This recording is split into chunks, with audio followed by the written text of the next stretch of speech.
Dépoiler le poilu.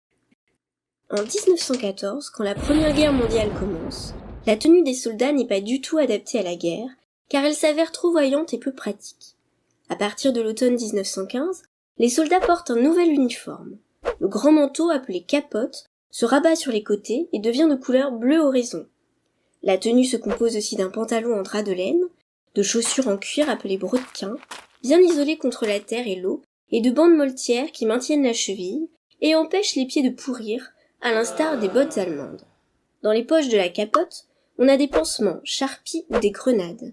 L'équipement du fantassin se compose aussi de musettes, sac en toile quand on part à l'assaut, 3 cartouchières et un masque à gaz dans sa boîte.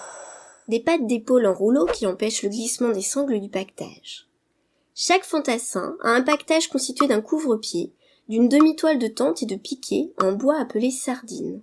Dans son havre-sac, aussi appelé as de carreau ou azor, on trouve du matériel collectif qui se partage entre les soldats. Cela peut être le plat à 4 qui permet de cuisiner pour plusieurs soldats, une gamelle individuelle, un moulin à café pour 10 ou 20 personnes, et des outils collectifs. Chaque soldat porte une pelle individuelle sur le côté du sac qui sert à creuser un trou d'homme pour se protéger des balles ennemies. À l'intérieur du sac, on a une chemise de rechange, un caleçon, des chaussettes, le livret militaire, quelques effets personnels, argent, photos de famille, de la nourriture, une paire de chaussures de repos.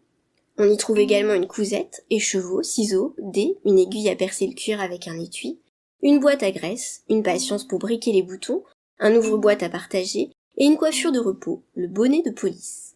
Dans l'ensemble, tout ce barda pesait entre 28 et 35 kilos.